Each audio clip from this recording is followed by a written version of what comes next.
నమస్తే welcome to V3 news లక్ష్యం సమాజహితం ముందుగా వార్తల్లోని ముఖ్యాంశాలు బంజారా హిల్స్ లోటస్ పాండ్ ముందు షర్మిల దీక్ష తన పాదయాత్ర ఎందుకు ఆపుతున్నారని సీఎం కేసీఆర్ కు ప్రశ్నలు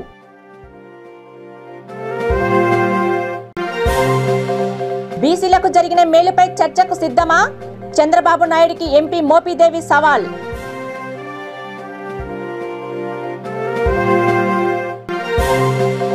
పవన్ కళ్యాణ్ విమర్శించే అర్హత మీకెక్కడిది మంత్రి విడుదల రజనిని ప్రశ్నించిన జనసేన పార్టీ జిల్లా కార్యదర్శి తోట రాజా Ramesh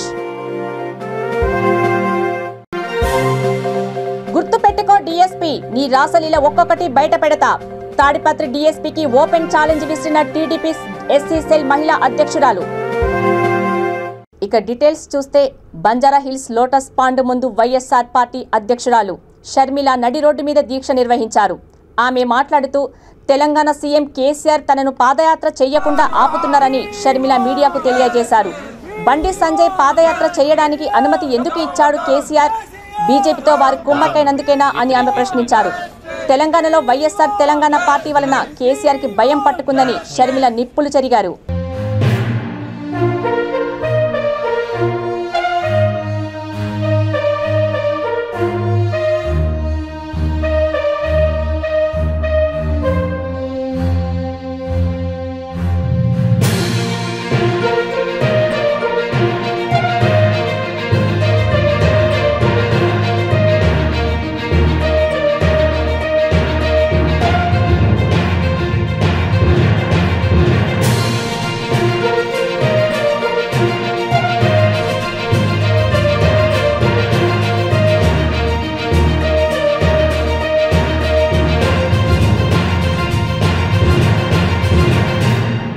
Democracy in your own state. What right do you have to protect? What right do you have to launch a national party? KCR is the biggest crook, the most corrupt politician of India today. अच्छा, आप national party की बात करें, आखिरी में आपसे जानना चाहेंगे बीजेपी की तरफ से या फिर खासकर टीआरएस की तरफ से कहा जा रहा है कि आप भी पार्टी है बीजेपी की और इसीलिए आपको जो है बीजेपी से समर्थन मिल रहा है, प्रधानमंत्री मोदी आपको फोन कर रहे हैं, इसमें कितनी सच्चाई है, आप क्या कहना चाहेंगे? That's not at all true. Why is KCR allowing BJP's Bandi Sanjay to do the Padayatra and why is he denying me the Padayatra? I am in fact saying that KCR has an alliance with BJP party.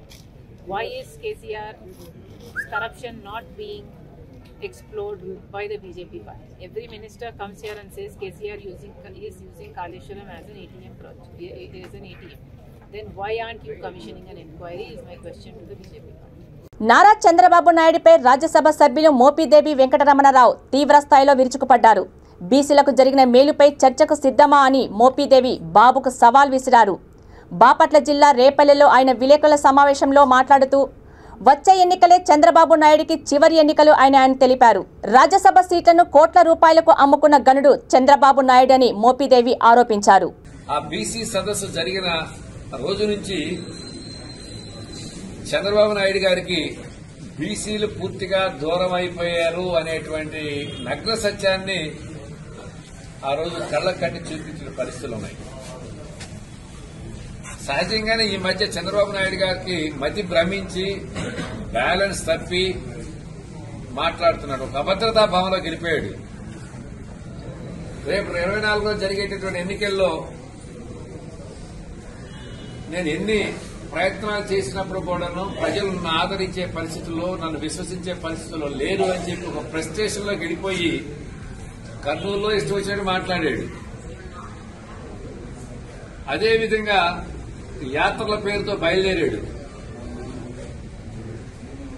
ప్రాంతాల మధ్య చిచ్చులు పెట్టడానికి ప్రాంతాల మధ్య కులాల తగాదాలు పెట్టడానికి లేనిపోని అబద్దాలు చెప్పడానికి ఒక గ్లోబల్ ప్రచారానికి తెరలేపి యాత్రల పేరుతో బయలుదేరాడు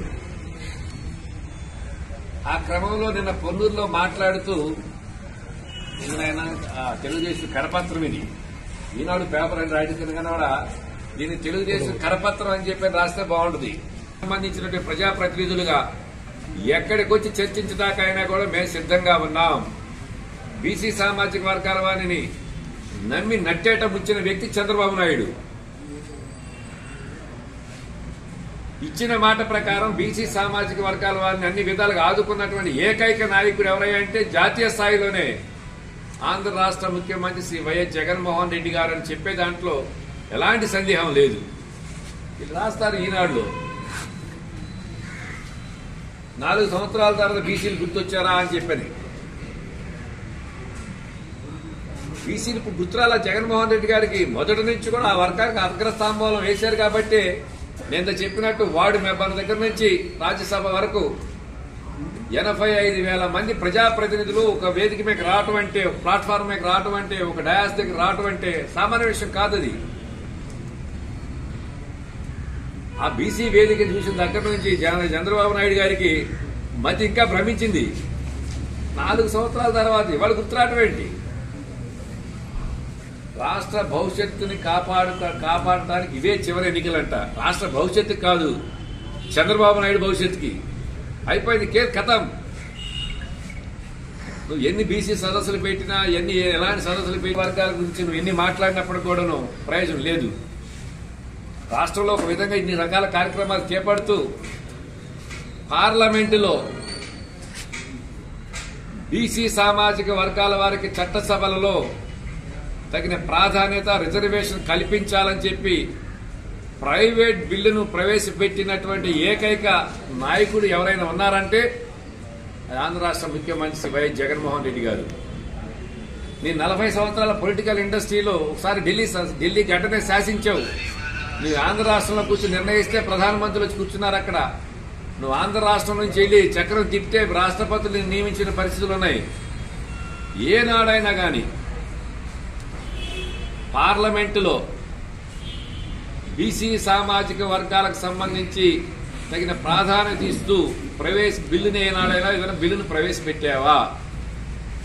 సాక్షాత్ నీ పిల్లలిచ్చిన మామ విగ్రహం పెట్టించుకోవడం నీ చేతకాలేదు.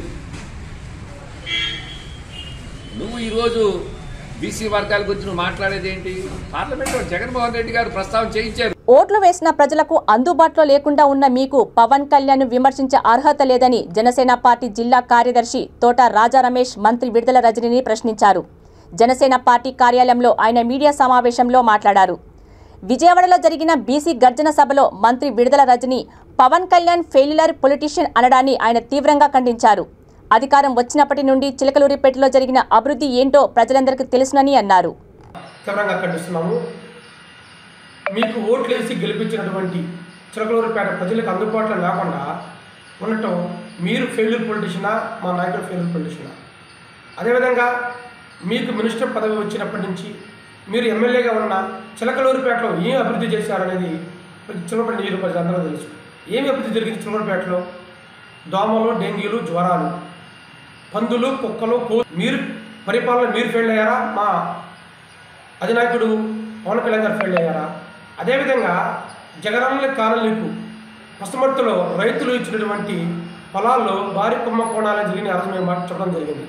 ఆ కోవలో రైతులు మీపై కోర్టులో కేసు వేయటం నిజం కాదా? ఎవరు ఫెయిల్ అయ్యారు? చిలకలూరిపేటలో మీరు ఫెయిల్ అయ్యారా? మేము ఫెయిల్ అయ్యామా? అదేవిధంగా మీ సొంత పార్టీ కార్యకర్తలపై అక్రమ కేసులు, వారు పట్టించుకుపోవటంలో మీరు ఫెయిల్ అయ్యారా? మేము ఫెయిల్ అయ్యామా? అదేవిధంగా ఈ రాష్ట్రంలో జగన్మోహన్ రెడ్డి గారి గురించి మీరు మాట్లాడటం జరుగుతుంది. అదేవిధంగా దోచుకున్న డబ్బుతో ఒక్కొక్క ఎమ్మెల్యే 50 కోట్ల నుంచి 100 కోట్లు పెట్టిన చరిత్ర మీ పార్టీది.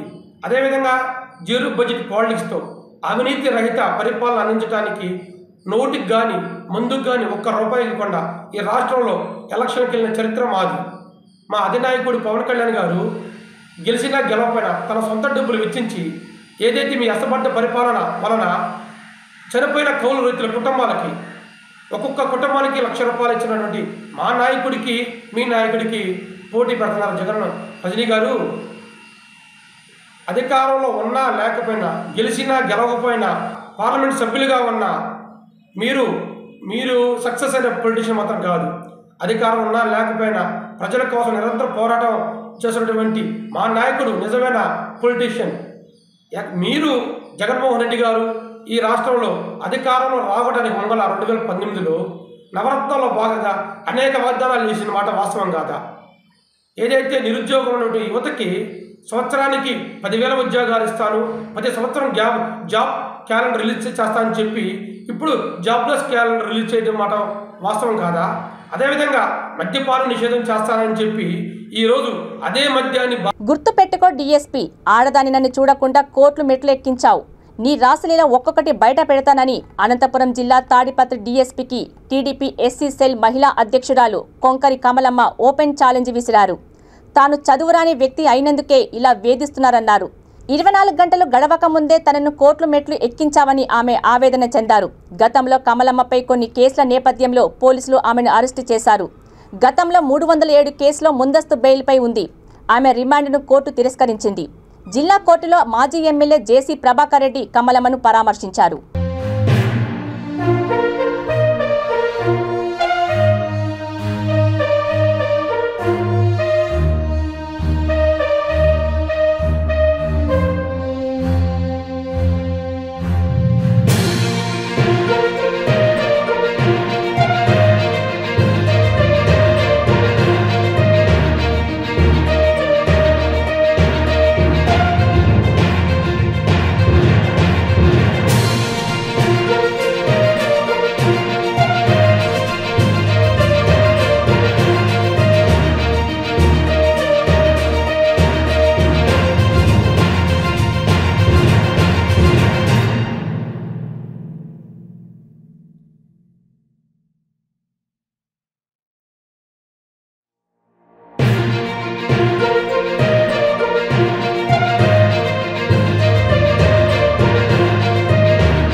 చదువు రాదు కాబట్టి చదువు రాదన్నాను. ఆ ఒక్క పాయింట్ పట్టుకొని వాళ్ళ నాన్నకు కేతిరెడ్డి పెద్దారెడ్డి ఎమ్మెల్యేకి, వాళ్ళ కొడుకు హర్షవర్ధన్ రెడ్డికి, మా లోకల్ డిఎస్పీ శ్రీ చైతన్య గారికి ఇగో హట్ అయిపోయింది. ఇగో హట్ అయిపోయి 24 గంటలు కాలేదు. నేను ఇంకా మీడియాలో మాట్లాడి తాడిపత్రిలో మాట్లాడినాను. మళ్ళా 24 గంటలు గడవక ముందే నన్ను కోర్టు మెట్లెక్కించినారు. అంటే నేను ఒక దళిత మహిళను ప్రజాస్వామ్య దేశంలో రాజ్యాంగబద్ధంగా నేను మాట్లాడకూడదా? చదువు రాని వాళ్ళను చదువు రాదని అంటారండి. వీళ్ళకు ఎక్కడున్నారో వీళ్ళు ఇంకా ఏం అర్థం కావట్లేదు. ఆయన అఫిడవిట్ చూసినా కూడా అర్థం అవుతుంది.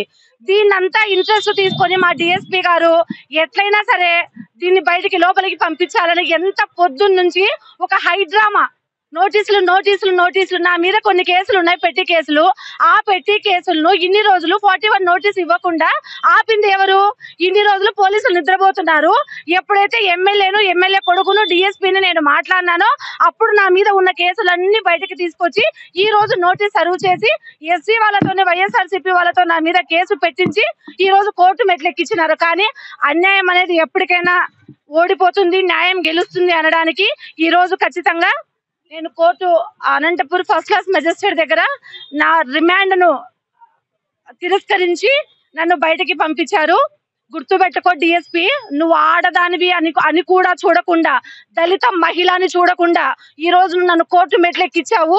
నీకు రేపటి నుంచి నీ రాసలీలలు ఒక్కొక్కటి బయట పెట్టకపోతే నేను దళిత మహిళనే కాదు చెప్తున్నాను. కాసుకో డిఎస్పీ, నీకే ఇది ఛాలెంజ్, ఓపెన్ ఛాలెంజ్. ఎక్కడెక్కడ ఏమేం చేసినావో మొత్తం ఒక్కోటి రేపు నేనే వదులుతా. మీ చదువురాని ఎమ్మెల్యే కూడా చెప్పు. ఓకే, బైంది. కడప జిల్లా జమ్మలమడుగు సిపిఐ టీడీపీ అఖిలపక్షం ఆధ్వర్యంలో కడప ఉక్కు ఫ్యాక్టరీ సాధనకు పాదయాత్ర నిర్వహించారు. అందులో రాష్ట్ర సిపిఐ నాయకులు Narayana, Ramakrishna, ex MLC Devagudi Narayana Reddy, MLC Shivanath Reddy, parliament అధ్యక్షులు శ్రీనివాసరెడ్డిలు పాల్గొన్నారు.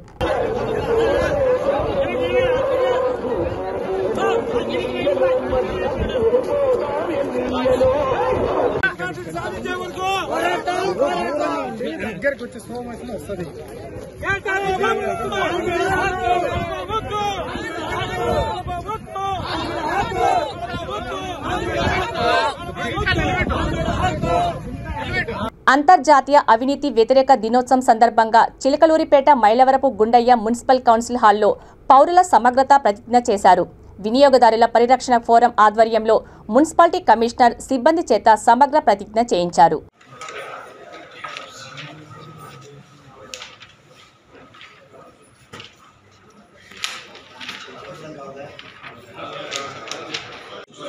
నేను ఈ దిగువ ప్రతిజ్ఞ చేస్తున్నాను.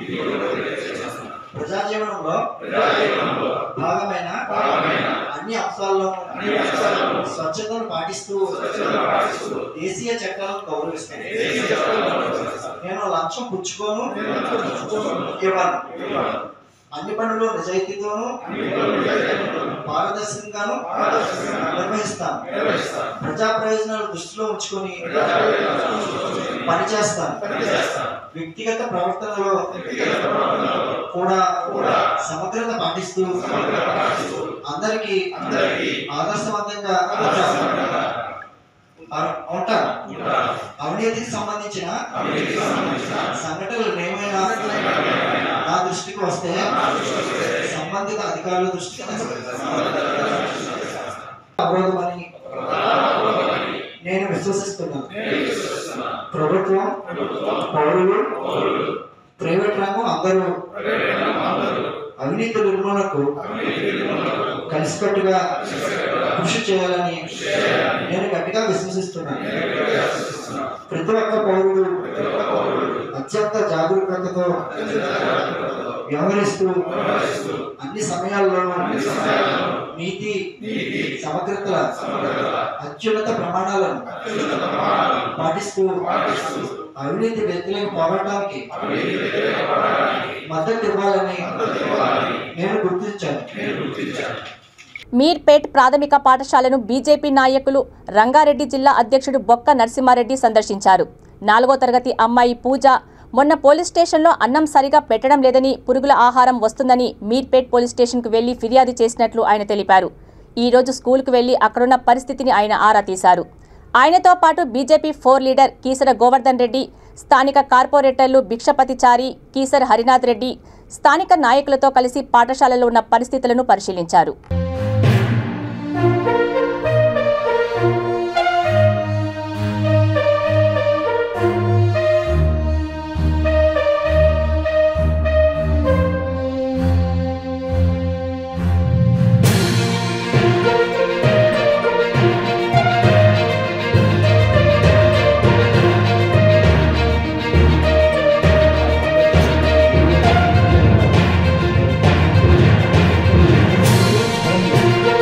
మాకు టైం కేటాయించాలని చెప్పి పిల్లలందరూ అడగడం జరుగుతుంది. అదేవిధంగా ఏ పిల్లలను అడిగినా కంపల్సరీ డైలీ పురుగుల అన్నం వస్తుందా అంటున్నది, అన్నం టేస్ట్ ఉంటుంది అని చెప్తున్నారు. దయచేసి మేడం గారికి రిక్వెస్ట్ చేయడం ఏంటంటే తనిఖీలు చేసి ఇక్కడ పురుగుల అన్నం కానీ సరిపోయే అన్నం, మంచి అన్నం పెట్టిపోయాలని చెప్పి డిమాండ్ చేస్తూ, అదేవిధంగా ఈ వంటలు చేసే వాళ్ళకి అలాని అడుగుతామంటున్నారు. మాకు నెలకు 1000 రూపాయలు ఇస్తున్నారన్న, మాకు జీతాలు సరిపోతలేవా అంటున్నారు. దయచేసి వాళ్ళకి జీతాలు ఇవ్వాలని చెప్పి, ఇక్కడ టీచర్లను పెంచాలని చెప్పి, కనీసం ఇక్కడ గవర్నమెంట్ నుంచి జీతాలు సరిపోకపోతే మా మీర్పేట మున్సిపల్ నుంచి మేమందరం తీర్మానం చేయడానికి సిద్ధంగా ఉన్నాం. కొంచెం అమౌంట్ కేటాయించి అలా జీతాలు పెంచడానికి మీ భారతీయ జనతా పార్టీ నుంచి మేము హామీ ఇస్తున్నాం. అదేవిధంగా మీ టీఆర్ఎస్ కార్పొరేటర్తో ఇక్కడ హామీ తీసుకొని ఇక్కడ వంటలు చేసే వాళ్ళకు జీతాలు పెంచాలని చెప్పేసి, అదేవిధంగా ఈ స్కూల్ ఏ స్కూల్ చూసినా ఇక్కడంతా పారిశుద్ధ్యం సరిగ్గా లేదు. దయచేసి ఈ కమిషనర్ గారు కానీ సంబంధించిన అధికారులు కానీ ఈ పారిశుద్ధ్యం అన్ని స్కూల్ సరిగ్గా మెయింటైన్ చేయాలి. ఎందుకంటే విద్యాశాఖ మంత్రి మహేష్ రిజర్వ్లో ఉన్న ఇది ఏరియా కాబట్టి నీ మహేష్ రిజర్వ్లో అభివృద్ధి చేస్తే నువ్వు తెలంగాణ రాష్ట్రానికి అభివృద్ధి చేసినట్టు కనిపిస్తుంది కాబట్టి దయచేసి దాన్ని దృష్టిలో పెట్టుకోవాలని చెప్పి మనవి చేస్తూ, ఈ అవకాశం ఇచ్చినందుకు ఈ చిన్నారులకు ఇలాంటి విషయాలు మళ్ళీ రాకూడదు మీ భారతీయ జనతా పార్టీ డిమాండ్ చేస్తాను. మళ్ళీ ఇంకోసారి మా మీర్పేట మున్సిపల్ వస్తే తప్పకుండా మేము ధర్నాలు చేసి దీన్ని అడ్డుకుంటామని చెప్పి మనం చేస్తా ఉన్నాం. నల్గొండ జిల్లా మిర్యాలగూడలో అంతర్జిల్లా దొంగల ముఠ అరెస్ట్ అయింది. కొద్ది కాలంగా మిర్యాలగూడ పట్టణం, సూర్యాపేట జిల్లాలోని వివిధ ప్రాంతాలలో దొంగతనం చేసిన వ్యక్తులను అరెస్టు చేసినట్లు Miryalaguda DSP Y Venkateswararao press మీట్లో తెలియజేశారు. నిందితుల నుండి 25 లక్షల విలువగల చేసే 30 తులాల బంగారం, 7 కేజీల వెండి, 2 కార్లు, 1 బైక్, ల్యాప్టాప్ స్వాధీనం చేసుకున్నామని వివరించారు. ఈ కేసును ఛేదించిన పోలీసుల సిబ్బందిని డీఎస్పీ వెంకటేశ్వరరావు అభినందించారు.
కేసులలో అతని యొక్క ఫింగర్ ప్రింట్స్ కూడా గతంలో రావడం జరిగింది. మనకు మోస్ట్ వాంటెడ్ లాస్ట్ 4-5 months నుంచి కూడా. ఇతని హిస్టరీ చూస్తే ఏంటంటే ఇతని పేరు Syed Altaf alias Aftab alias Nazar alias Appu alias Nazeer. ఇంతవరకు దాదాపు 170 కేసులలో నేరస్తుంది. దాదాపు ఇంతవరకు అతను 7-8 సంవత్సరాలు జైలు జీవితం కూడా గడిపొచ్చిన. లాస్ట్ 2019లో అరెస్ట్ అయ్యి దాదాపు 2 సంవత్సరాలన్నర జైలు జీవితం గడిపి లాస్ట్ జూన్లో బయటకు వచ్చాడు అతను.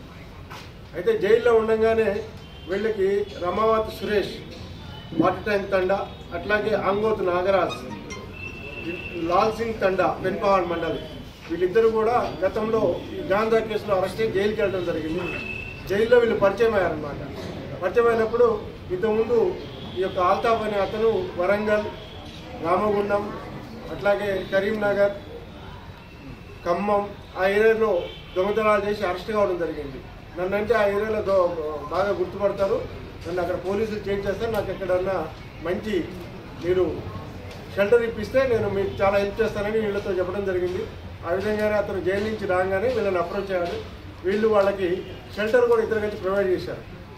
ప్రొవైడ్ చేసిన తర్వాత డే టైంలో ఎక్కడెక్కడ ఇల్లు లాక్కున్నాయి వీళ్ళు చెక్ చేసి ఒక వేయింగ్ మిషన్. ఒక అద్భుతమైన అలవాటు ఏంటంటే దొంగతనం చేసిన తర్వాత నెక్స్ట్ డే పేపర్లో వస్తుంది కదండి, దొంగతనం ఎంత అయింది ఏంటి అనేది చూసుకొని అరే వాళ్ళు అంతా చెప్పినారు మనకి నేను తీసుకొచ్చింది ఎంత ఉంది అనుకుని ఆ వేయింగ్ మిషన్తో కొలుచుకుంటాడు.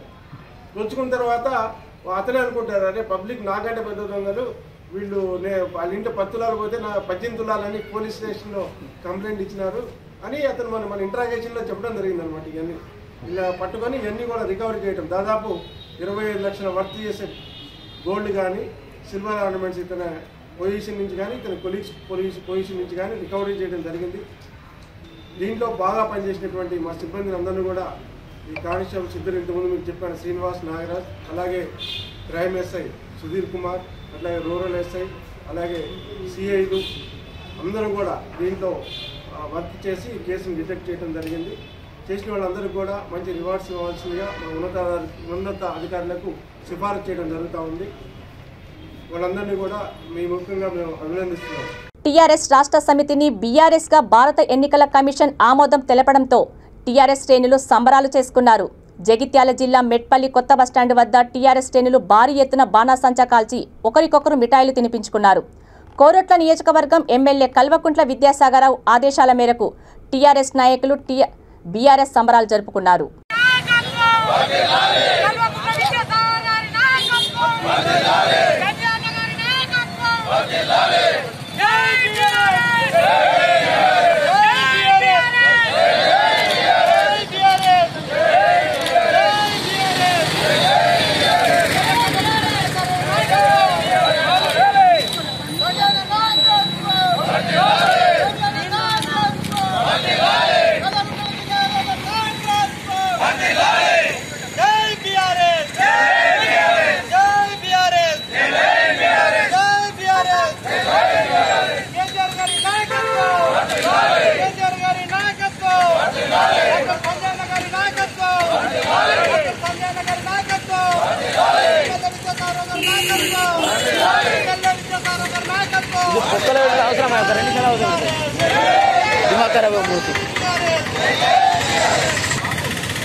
జగిత్యాల జిల్లా కోరుట్ల నియోజకవర్గం మెట్పల్లి పట్టణంలో బండి సంజయ్ 5వ విడత మహాసంగ్రామ పాదయాత్ర 12వ రోజుకు చేరుకుంది.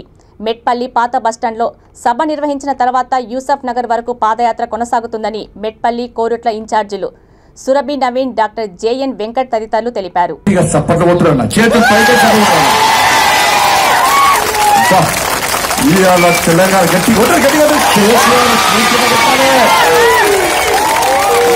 ఒక్కొక్కరి కందల కేసీఆర్ రాక్షసులు కావాలిట, పళ్ళు ముట్టుకుంటా కొట్టాలి.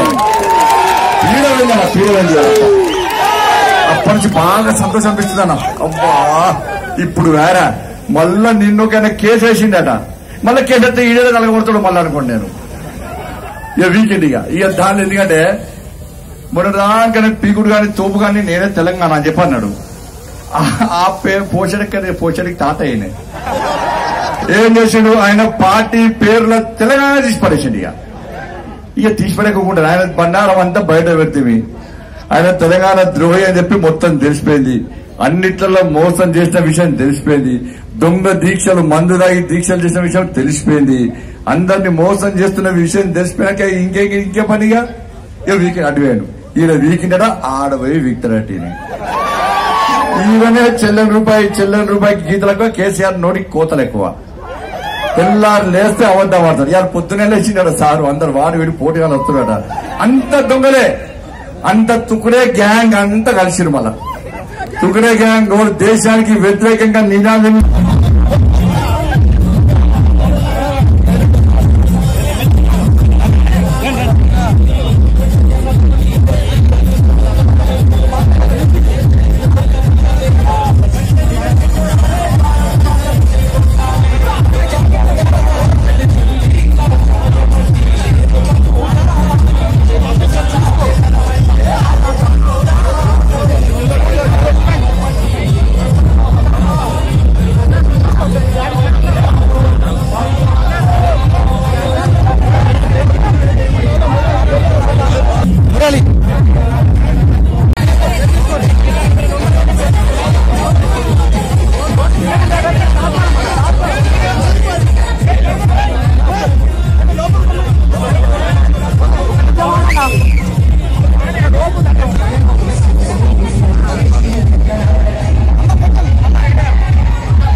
వార్తలు ముగించే ముందు ముఖ్యాంశాలు మరోసారి.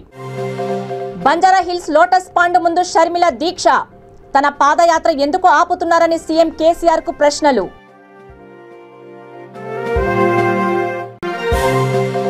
బీసీలకు జరిగిన మేలుపై చర్చకు సిద్ధమా? చంద్రబాబు నాయుడికి ఎంపీ మోపిదేవి సవాల్.